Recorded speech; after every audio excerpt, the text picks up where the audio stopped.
ఈ నెల 9, 10, 11 తేదీలలో జరిగే 5వ జాతీయ ఆదివాసీ సాంస్కృతిక సమ్మేళనం రేలాపండుం కార్యక్రమం నిర్వహించబోతున్నాం చింతూరు కేంద్రంగా. ఈ కార్యక్రమాన్ని నిర్వహించడానికి ముఖ్య ఉద్దేశం ఏంటంటే, ఈ సమాజంలో మా ఆదివాసీలు మొదటి పౌరులుగా ఈ సమాజం గుర్తిస్తూ ఉంటుంది, చెప్తూ ఉంటుంది చరిత్రలో. కానీ ఆదివాసీ సమాజం మొత్తం కూడా మనుగడ, అస్తిత్వం, మరి వాళ్ళ యొక్క ఉనికి చాలా ప్రమాదకరంగా మారిన సందర్భం కనబడుతూ ఉంది. దాన్ని రక్షించడం కోసం మాత్రమే ఆదివాసీలు మరి ఏకంగా 4 సార్లు విజయవంతంగా పూర్తి చేసుకొని 5వసారి జరిగే ఈ యొక్క కార్యక్రమాన్ని విజయవంతం చేయాలని యావత్తు ఆదివాసీ సమాజానికి ఆదివాసీ సంక్షేమ పరిషత్ పిలుపునిస్తూ ఉంది. ఎందుకంటే ముఖ్యంగా ఈ సమాజంలో, ఈ ప్రాంతంలో, ఈ రాష్ట్రంలో పెద్ద ప్రమాదం జరుగుతూ ఉంది. అది ఏమిటంటే, ఇవాళ మనం చూస్తూ ఉన్నాం. ఇవాళ పోలవరం ప్రాజెక్టు పేరుతోటి, లేకపోతే పులుల పేరుతోటి, ఏనుగుల పేరుతోటి, లేకపోతే ఈ సమాజాన్ని మొత్తం కూడా ఇంకేదో zoo park, national zoo park, జింకల పార్కు, లేకపోతే ఇంకేదో పార్కు చెప్పి ఆదివాసీ సమాజాన్ని మొత్తం కూడా మరి ఖాళీ చేసే పరిస్థితి వచ్చింది. అడవి నుంచి కానీ, నీటి నుంచి కానీ, భూమి నుంచి కానీ ఆదివాసీ సమాజాన్ని దూరం చేసే పరిస్థితి వచ్చింది. కావున ఈ అన్నిటికీ స్థితిగతులు, ఈ యొక్క పరిణామాలు మరి గుర్తించినటువంటి సందర్భంగా ఆదివాసీ సంక్షేమ పరిషత్ గత 30 ఏళ్ల నుంచి పనిచేస్తూ ఉంది. విద్యా ప్రమాణాలు మెరుగుపరచాలి, ఉద్యోగ రంగాలలో ముందుండాలి. ఈ సమాజం మొత్తం కూడా ఆదివాసీ సంక్షేమ పరిషత్ మరి భుజం మీద పెట్టి తీసుకుంటా ఉంది.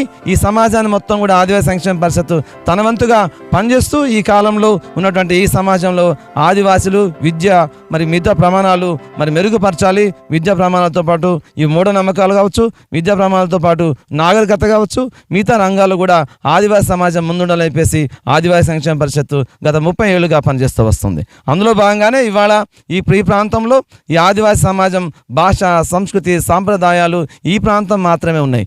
ఆదివాసులు ప్రత్యేక భాష కానీ, ప్రత్యేక మరి యొక్క సాంప్రదాయాలు, సాహిత్య, పాటలు, మరి పండుగలు ఇవన్నీ కూడా ఈ ప్రాంతం మాత్రమే ఉన్నాయి. అందులో ముఖ్యంగా ఆదివాసీ సమాజం చూస్తున్నటువంటి ఈ పరిణామాలు మీరు చూస్తూ ఉంటారు.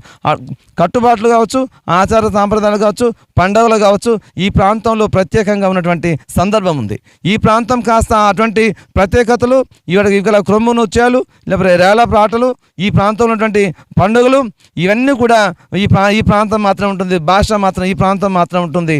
మిగతా ప్రాంతాల్లో ఆదివాసీ సమాజం భాష మాట్లాడే ప్రాంతాలు లేవు.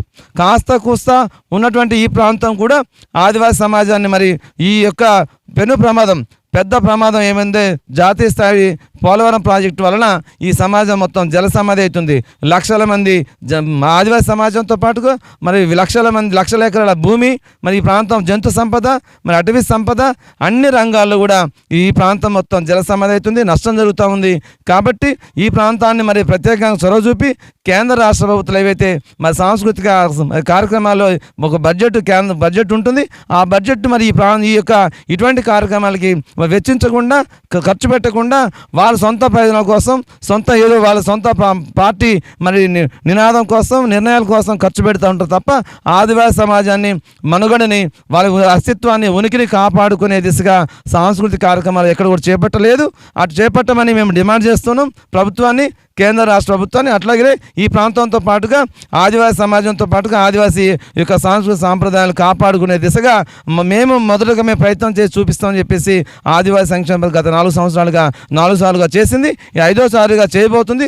ఇప్పటికైనా కేంద్ర రాష్ట్ర ప్రభుత్వాలు కనువిప్పు అవ్వాలి, తెరవాలి. తెరిచి గతంలో నెక్స్ట్ జరిగే కార్యక్రమానికి మీరు ఆర్థిక సహాయంతో పాటు మొత్తం మీరే పూర్తి స్థాయిలో చేసి ఈ ఆదివాసీ సమాజాన్ని కాపాడే దిశగా చేస్తారని చెప్పేసి ఆదివాసీ సంక్షేమ పరిషత్ ప్రభుత్వాన్ని డిమాండ్ చేస్తుంది. అట్లాగే ఈ కార్యక్రమాన్ని రేపు 9, 10, 11 జరిగే ఈ నెల కార్యక్రమాన్ని, చింతూరు వేదిక జరిగే కార్యక్రమానికి యావత్ ఆదివాసులందరూ కూడా ఏకంగా ఇది యొక్క మరి ఐక్యంగా పాల్గొని మరి కార్యక్రమాలు ఇతర రాష్ట్రాల నుంచి దాదాపు 10-15 రాష్ట్రాల ఆదివాసీ కళా బృందాలు వస్తాయి, ఆదివాసీలు వస్తారు.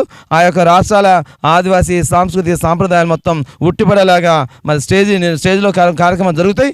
ఈ కార్యక్రమాన్ని మీరందరూ ఆనందించాలని, చూసి ఆనందపరచాలని, అలాగే ఈ కార్యక్రమానికి మరి ఖర్చుతో కూడుకుంది, ఆర్థికంగా కూడా మీ సహాయ సహకారం అందిస్తానని ఈ ప్రాంతంలో ఉన్నటువంటి ఆదివాసీలు, ఆదివాసీయేతరులు, ఉద్యోగస్తులు, మేధులందరూ కూడా ఈ యొక్క కార్యక్రమానికి ఆర్థికంగా కావచ్చు చేయూతనివ్వాలని చెప్పేసి ఆదివాసీ సంక్షేమ పరిషత్తు ప్రజలకు పిలుపునిస్తుంది. అలానే ఈ కార్యక్రమాన్ని 3 రోజులు జరిగే కార్యక్రమాన్ని విజయవంతం చేయాలని చెప్పేసి ఆదివాసీ సంక్షేమ పరిషత్తు యావత్ ఆదివాసీ సమాజానికి పిలుపునిస్తూ ఉంది.